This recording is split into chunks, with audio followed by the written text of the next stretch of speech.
kabahay kay Rina, umaani ng mga papuri na comment. At VNC dinamay pa, grabe naman yan.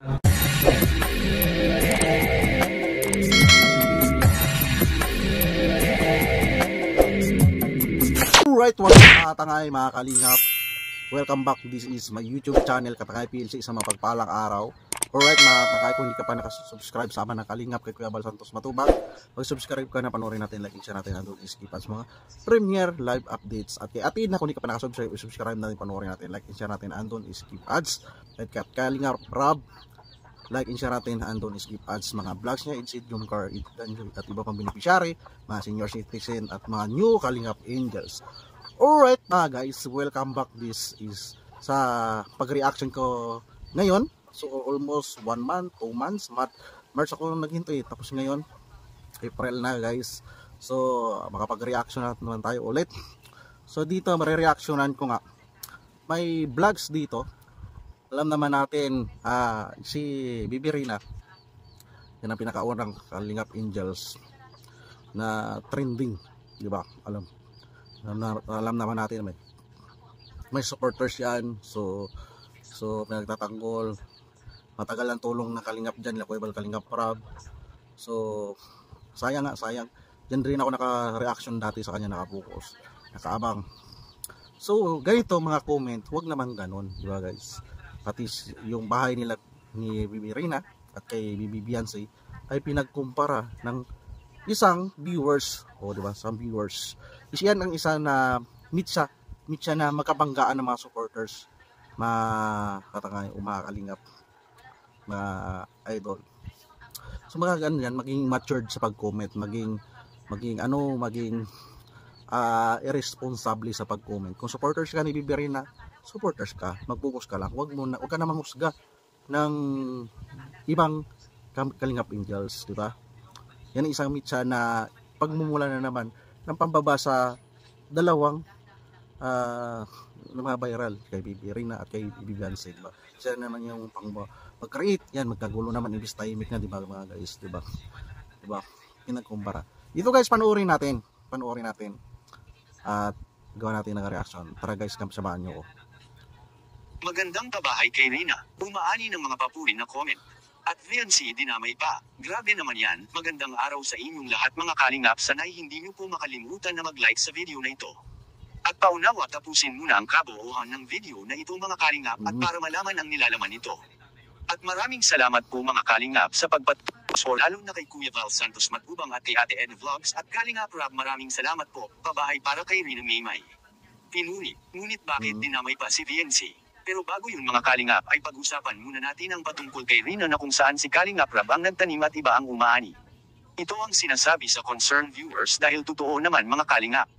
Sa mundo ng Alright, ito sa comment ng viewers sila, Kalingap Rob ang nagpakahirap noon, magdala at nagtulong kay Ma'am Roda para sa maturuan si Rina at gumaling na iba na kinabang. So dyan ay comment ng viewers. So isa yan na solid supporters nila Kuya Bal at Kalingap Rob nila, si Ma'am Josephine Dukyak. So totoo naman sila Kalingap Rob, napakahirap dyan, talagang pinukusan nila Kalingap Rob, diba, ni Ma'am Roda, nila Kuya Bal, pinag-aral nga nila si Bibi Rina, mga guys. Tama yun ang comment na yan. So napaka-supportive, nakasubaybay talaga siya, alam niya nangyayari kay Bibi Rina. Hindi lahat ng kabutihan ay agad na bibigyan ng hustisya. Minsan, sa kabila ng taos-pusong pagtulong, pagod, at sakripisyo, may mga pagkakataong hindi ang nararapat ang nakikinabang. Ito ang kwento ni Rob at Rina, isang kwentong puno ng aral at realidad. Si Rob ay isang simpleng tao na may pusong handang tumulong sa kapwa. Nang makilala niya si Rina, nakita niya ang pangangailangan nito, hindi lamang sa material na bagay kundi pati na rin sa emosyonal na suporta. Totoo yan, emosyonal, physical. Kasi ang alam naman natin ang sitwasyon ni Bibi Rina, mga Kalingap, mga idolo, mga guys. Hindi nagdalawang isip si Rob na tumulong. Tinulungan niya si Rina sa kanyang mga pangarap, sinamahan sa hirap ng buhay, at sinuportahan sa bawat hakbang na gusto nitong tahakin. Ngunit sa kabila ng lahat ng ito, dumating ang araw na tila hindi si Rob ang piniling kasama ni Rina sa kanyang tagumpay. May iba nang nakikinabang sa mga bunga ng pagsusumikap ni Kalingap Rab. Ang oras, pagod, at pagmamahal na ibinigay niya ay tila napunta sa iba, kaya hindi rin natin Grabe. Yan ang si Kalingap Rab, hindi ma-accommodate o maano ni entertain lahat ni Kalingap Rab. Dapat maunawaan ng mga supporters si Kalingap Rab. Isa lang yung katawan ni Kalingap Rab. So ilan yung mga beneficiary yan, guys. Ilang ano na yan, araw-araw dumadagdag tinutulungan ni Kalingap Rab. So hindi niya maano, dapat yung supporters sila maging taga-masid o maging magprotekta ng mga subject ni Kalingap Rab nila, Kuya Bal, na kapag may pumasok na ibang mga wakwak na hindi kilala, sabihan ay hindi yan, para PRT tinutulungan yan ni Kalingap Rab. Tinutulungan ni Kalingap Rab. Huwag mong pakialaman, humanap ka ng sarili mong tulungan. Dapat ganun ang supporters, di ba? Huwag yung magtampo ka agad kapag hindi maano ni Kalingap Rab mapuntahan. Itao lang si Kalingap Rab 24 hours na biyahe o balikan, papagod, malulubat si Kalingap Rab, guys, di ba? Dapat maunawaan natin, di ba? Pero hindi nila pinabayaan lahat ng tinutulungan nila Kalingap Rab, nila Kuya Bal, yung mga beneficiary niya. Hindi lang na update kaagad, di ba? Di ba, guys? Tuloy natin. Sisi ang mga nagmamahal kay Kalingap Rab na makapagsabi ng hindi maganda tungkol sa mama ni Rina ngayon, mga Kalingap, dahil siya ang dahilan ng lahat, kaya si Rina ay nawalay na ngayon kina Kalingap Rab. Masakit para kay Kalingap Rab ang ganitong kaganapan. Sino ba namang yung isang issue pa dyan, yung hindi ako baser na ni Nanay Melanie, pero nagpasilaw si Nanay Melanie sa sponsor, di ba? Nagpasilaw si Nanay Melanie sa sponsor. Napakagandang unang desisyon ni Nanay Melanie yung yung papel na pinabarangay niya na hindi niya pinaalaga kay Lolo Nestor. Hindi ako nag-create dito ng issue, guys. Kaya reactionan ko lang video na to. Nagkasulatan na sa Team Kalingap si Biberina, si Ma'am Roda mag-alaga. Kailangan ipaalam muna kay Nanay Melanie bago kunin si Biberina ni Lolo Nestor. Yun ang good decision ni Nanay Melanie. Yun. Diba? Kita naman natin. Araw-araw, hatid sundo, alaga, tuturuan, may tutorial si Biberina sa school, di ba? Dapat graduate na naman ngayon si Biberina, di ba, guys? So hindi ako nag-create, ang sarili kong reaction lang ito. Tuloy-tuloy ako dyan nag-reaction dati. May improve si Biberina, basta pukusan. Matututo si Biberina unti-unti, di ba, guys? Maalala nyo, grabe sa revision nila Kalingap Rab dyan kahit binablog. Gusto ni Kalingap Rab protection na si Biberina, wag i-expose palagi, i-vlog sa social media para double purpose na doon na. Siyempre hindi rin si Kalingap Rab na bakit palagi mo pinagbibigyan yan, pinagkikitaan mo na, yun ang iniiwasan. At gusto ni Kalingap Rab maiwas si Biberina, mabas, di ba, yung pangalan niya, yung pamilya niya.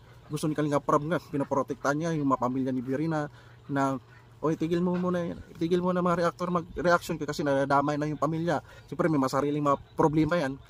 Nare-reaction na ng mga kapwa reactor na pati buhay nila, private life, kung anong mga sekreto nila, nare-reaction na nakagalit na. Imbis focus, pinaka-focus talaga ang buhay ni Biberina na mapukusan yung pang-araw-araw niya, gastusin, pag-aaral niya, matulungan si Biberina. Kaya pinapahinto ni Kalingap Rab muna mag-reaction para maiwas yung private life ng buong pamilya na may mga ibang agenda, di ba, mga guys?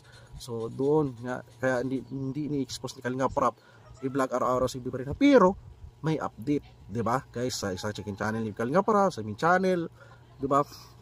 Tuloy natin, guys, alam nyo na yan, updated ako dyan dati kay Biberina. Ang hindi masasaktan, ngunit sa halip na magalit, mas pinili niyang manahimik. Alam niyang tumulong siya hindi para suklian, kundi dahil iyon ang tama at iyon ang dikta ng kanyang puso. Ang kabutihang loob ni Rab ay hindi totoo yan. Yung pagtulong talaga ni Kalingap Rab sa puso. Talagang napakaswerte sa lugar nila Kalingap Rab sa Dait na ganito may Team Kalingap. May tumutulong sa ibang lugar na ngarap na makapanood ng mga tao. Sana may ganung mga charity vlogger may tumutulong. Napakaswerte ng lugar nila. Guys, yung Dait. Nandiyan sila Kalingap Rab, sila Kuya Balatid na. At masayang, sapagkat ito'y patunay ng tunay na pagmamalasakit, isang bagay na hindi kayang pantayan ng kahit anong kapalit. Ang kwento ni Rab ay paalala sa atin na hindi lahat ng kabutihan ay sinusuklian sa paraang inaasahan natin. Minsan, ang gantimpala ay hindi nakikita sa resulta kundi sa proseso, na sa kabila ng lahat, naging mabuti tayo sa kapwa. Sa huli, kahit iba ang nakinabang, mananatili si Rob bilang simbolo ng tunay na pagtulong, tahimik, totoo, at walang hinihintay na kapalit, at sa kabilang dako naman VNC na damay pa. Yan ang ating makikita sa video. So, ayun mga kalingap. Kumusta po at meron lang po tayong bibigyan ng count. So dito, si si Kalingap TV, yan, support natin. So, panoorin natin guys. Counting reaction video, no? Patungkol po sa nagsabi na marami daw ang tulo ang bahay, pabahay ni Kalingap Rob para kay Biancy. So, ayun ang sa mga hindi pa po nakakaalam at yan po yung pag-uusapan natin dahil sa mga kalingap at tinamay yung bahay ni Biancy doon sa pabahay ng isang sponsor ni Rina na si Rina ay dati itong tinutulungan ni Kalingap Rob. At ngayon ay si Rina ay nagkaroon na ng magandang bahay at ipinagkumpara po nila ito mga kalingap sa... Alright, reaction ni yung Kalingap TV. Idol, pahiram ng mo reaction, so maganda pag-usapan kasi nakasubaybay din ako dyan sa kwento ng buwan ni Bibi Rina dyan, napaka-supportive ako dyan. So doon sa comment section na parang yung bahay ni Bibi Biancy ay kabago-bago daw pero may nagatulo. So dyan, wala dapat dyan issue. Yung tulo na yan, pwede naman repairin, di ba guys? Repairin, kaya nga may binibili na mga pang repair, di ba? Kaya nga may kalpintero, mag-repair. Ano na lang yan, bonus na lang yan guys.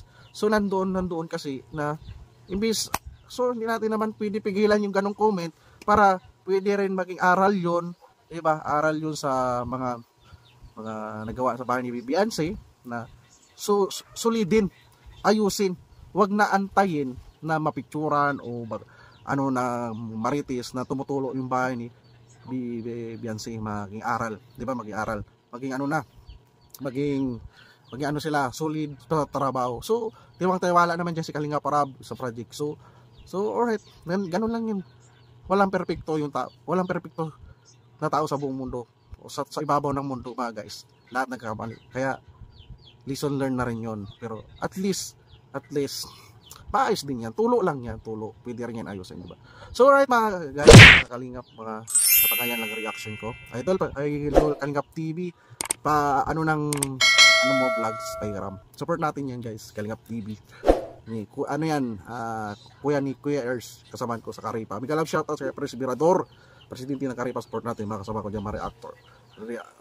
So hindi ako nagka-create dito guys ng issue Gusto ka lang matapik kasi nakasubaybay talaga ako sa buhay ni Bibi Rina dyan. Kada nila vlog ni Kalingap Rob dati, trending yan si Bibi Rina. So alright mga guys, yan lang reaction ko. So maraming salamat pagsuporta at pagbalik ulit mag-reaction at patuloy tayong pagsuporta kay Kuya Bal Santos Matubang. Like and share natin ang doon skip as mga vlogs kay Kuya Bal. Like and share natin ang doon skip at kay Ate Edna Kalingap Rob at iba pang mga vlogs na sa kay Biancy, mga kasama dyan, mga vlogger. Galab shoutout sa mga viewers sa manonood nito. Like and share. So alright mga guys, kung hindi ka pa nakasubscribe sa aking YouTube channel Katakay PLC at sa FB page ko Katakay PLC 2.0 at sa Facebook ko Katakay PLC. So alright mga guys, maraming salamat. Like and share at lagi tayong mag-ingat mga idolo mga guys. Maraming salamat. Adios. Bye bye. Thank you.